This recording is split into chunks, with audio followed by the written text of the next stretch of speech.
We're very proud and pleased to have with us our next presenter, Mr. Pat Walsh. Where's the other microphone? Do you want me to use this? You want me to help you take some? I have some, thank you. Oh, you have to. Okay. So just a quick introduction. I've known Pat and Peggy for 30-some years. Yep. I'm proud to say that. Pat's one of the most experienced people I know in developing business plans of sales and marketing strategy. He will introduce himself in a moment. And he's going to help us today understand integrating sales and marketing. I'm going to set the timer for 10 minutes, Pat. Yep. And then you turn into vapor. Okay. So thanks for joining us. Take it away. Thank you. I play a lot of games that have timers on them, so I'm just going to start speaking faster. So my topic is integrating sales and marketing. A couple of questions that I get asked right away is, what is marketing and what is sales and what's the difference? So here's how I define it. Marketing is every single thing that you're doing that gets your message out to your prospect audience or to your customers. Sales starts when a human being shows up. Human beings trump messages because human beings create a relationship. They do overlap. I always like my salespeople to say what my marketing said. Creates continuity there, but inevitably that's where I cross over. Marketing is everything that they hear and find out about you before you have a person. Sales starts the person. That's that. Scroll wheel. Scroll wheel? Okay. Or space bar. Nice. So I have worked with about 420 companies in my career, all different kinds of companies, large and small, mostly business to business. And marketing is a topic so marketing is like psychology to me. It's all blah, blah, blah until you tell me your problem. So, in other words, I can talk all I want about marketing, but until you come to me and say I have ADD, I don't really have a solution for you. So a lot of what I'm talking about is going to be conceptual, and I'm going to try to have it applied to you. And I have two volunteers that are going to help me try to bring my message home. Inevitably in marketing, we're going to talk about strategy.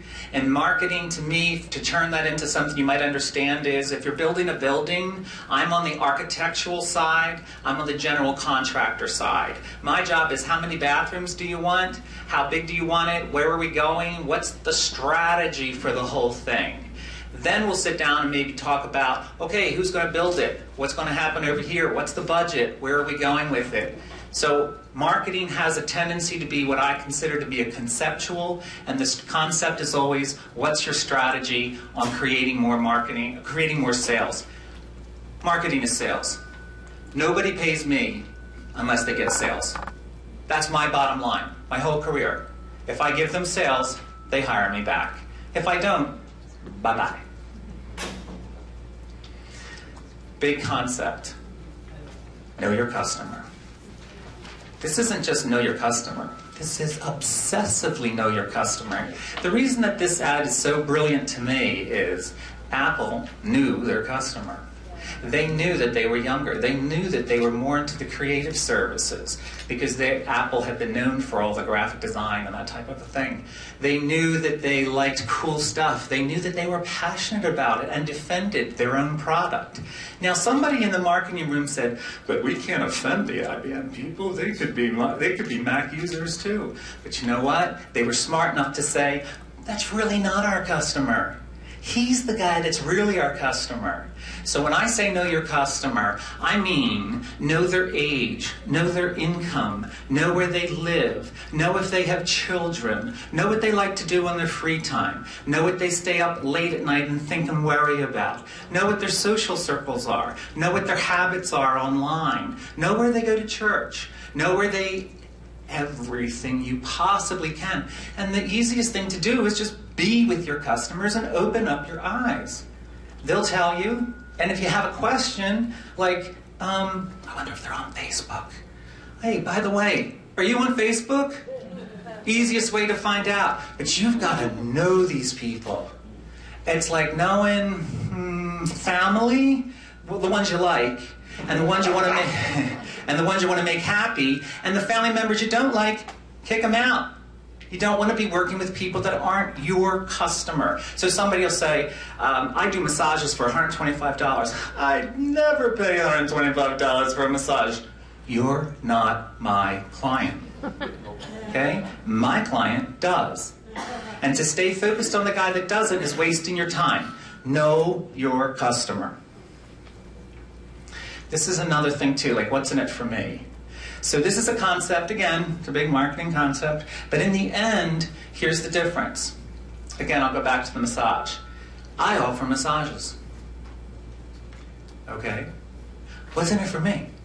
What's in it for me is a reduction in anxiety, a loosening up of my muscles, a longer life, a happier wife because I'm more relaxed. Go on and on and on. That's what's in it for me. Okay? I don't really care as much about what you're doing as what it's in for me. If I may use you, this gentleman puts in generators. I don't really care.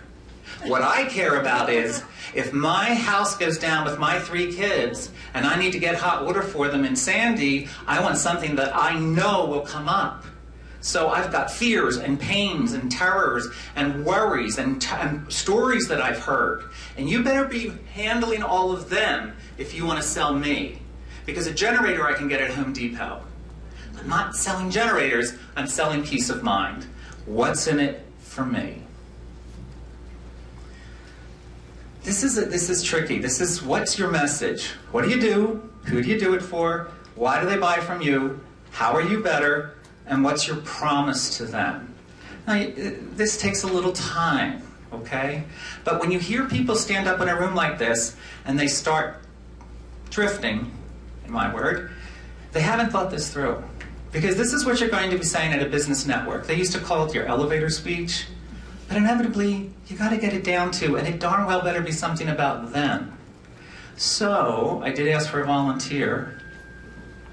So I'm going to work through you. This gentleman is offering, and I'm going to paraphrase what I heard. You gave me 15 seconds.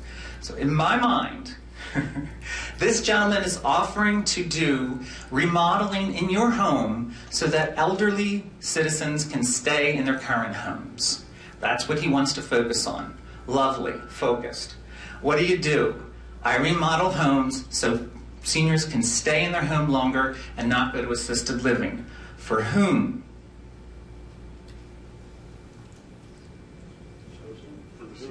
For the seniors. Anybody else? And their children. And their loved ones? Are we appealing to them also? Good.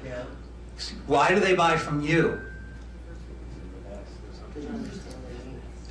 They understand your needs, maybe? Certified agent place specialist. Certified agent placement specialist. I don't know what that means, but it sounds very exciting. You just described school, by the way. I like the fact that you're older. I want somebody that's older that understands. I had aging parents. Some believability there. Okay? And what's your promise to these people? That you'll show up. How interesting. Do you think he would put on his website, I show up? Probably not. But if you understand the marketplace of contracting, and if any of us have hired somebody, that's huge. How about returning phone calls? Woohoo, now we're going. But there's a viewpoint of somebody that understands the customer viewpoint, not his viewpoint, what the customer wants. You can answer these questions, and by the way, don't ask your spouse or your kids or your cousins, ask your customers, okay? And talk with them a little bit about it. Assuming you have one, ask them, even if he wasn't happy. This is really, I call it manager perception, but it's the idea of branding. And you just need to spend a little time thinking about this. You know, if I again go back to my massage person, I really want them to show up clean. I want their website to look clean. I want pictures of where I'm going to be. You're touching my body. This is high risk for me. You know what I mean? I want your everything to feel and look and clean. And I want a sense that you have a lot of certification. There's a lot of images out there that I don't want to have to touch. So I need a website. I need you. I need when I walk in. I need a couple of candles. I need everything clean. Did I say clean? I really need clean. Okay? What are the traits? I want somebody that speaks to me very calmly because I'm going in there to be relaxed. I don't want to hear about your employee problems. I don't want to even hear about your kids. I'm here. So all of this stuff, and your logo and your tagline, and of course you can have somebody meditating, you can have a Buddha on it. I don't really care. But in the end, the whole package is what I'm looking for. And here's one of my quickies. Walmart is a great business model. They make a lot of money. Macy's, great business model, makes a lot of money. Problems. When you walk into Walmart, no problem. Nobody's around to give me advice. That wasn't their promise. Their promise was cheap prices. I don't care. I went in with their promise. Promise, going into Macy's. Better products, not so great prices, but a really good person that can come in and help me pick out between the 12 blenders that are $52. That's their promise. Here's where there's trouble. I go into Macy's, I can't find anybody. Disconnect. Your promise was broken. I'd rather go to Walmart. Okay? So the whole idea of this branding and this promise is figure out what it is that you're going to do and then do it. People sense disconnect. They just sense it. You know? You show up to do something at their house and they're looking at you going, I don't know, I think you should have worn a shirt.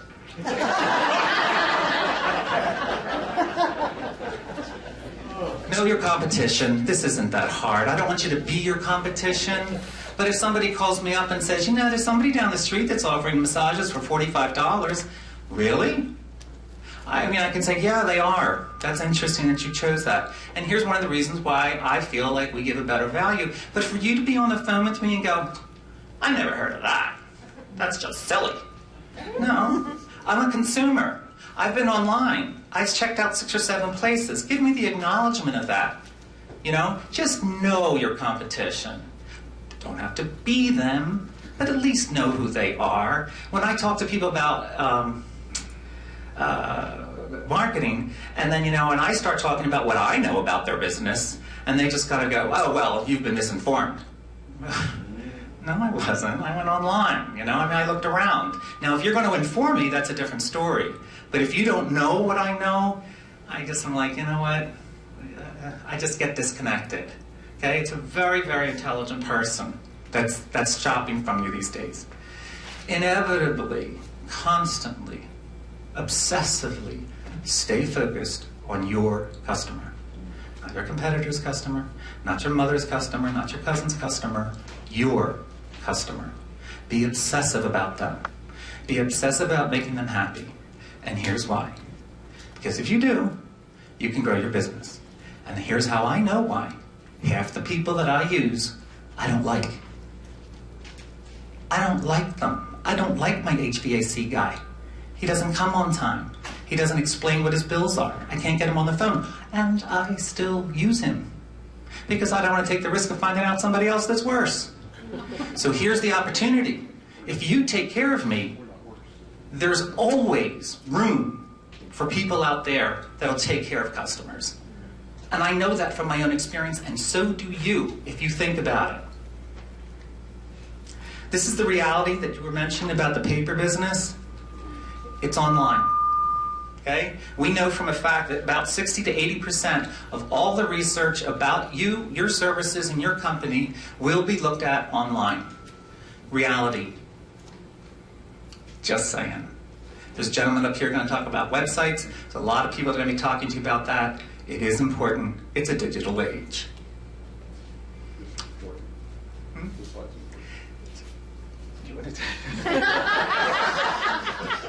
Why do you think it's so important? Well, no, I'm serious. Okay. So, when somebody says, what is marketing? So, marketing, this is a client of mine. We're working with him on a lot of different things. But he has a website. He has sell sheets. He does direct mail. He's got social channels. He's got, actually, he has a public relations person that gets him on television, which is fabulous. He has a blog. He has an e-newsletter. He has somebody in his staff that posts videos. This whole thing is called marketing with a strategy. Okay? It all comes together, and in my world, it all comes together to point them back to the website, and then when you get to the website, I want 2 or 3 things that you want me to do. What are your call to actions? But inevitably, this is a digital-focused ecosystem, and all of it has to work together. That's why I do what I do, which is orchestrate all of this to run down one message, one brand, one theme. Okay, and we're wrapping up. Credibility, we talked about. There's many, many ways to do it, but you better show that you can do it. I had a coaching person come to me. They said, I want to do coaching. And I said, what's your experience? And they said, none. I said, it's going to be a tough sell for me. And we didn't do the website. This is a syndrome that I see all the time, and it's called the shiny object syndrome. And the thing is, you're looking at a lot of digital tools out there now. Facebook, LinkedIn, all this other kind of stuff. They're just shiny objects. They're just tools. None of them make you business. None of them make you sales unless you use them properly and put the time into them. But when you get slow, when you get desperate, you start looking at the shiny object syndrome. And all of a sudden it's like, oh, I read an article that over here somebody did this, and we're going to go and now do 5 videos, and it's going to be fabulous. We're going to make a lot of money, and I'm telling you it won't. Stick with your strategy. Stick with your customer. Don't get distracted by these shiny objects, these tools that are there. Measurements, I'll skip. The most fun you can possibly have, and I'm so excited you're all entrepreneurs, I am, and I was 45 years ago, is if you get customers and they bring their friends back, and then you get to build your business and they bring their friends back, there is no more fun in the world that you can possibly have. It's a great thing to do to have your own business. I love dreamers. God bless you all. Be well. Be successful.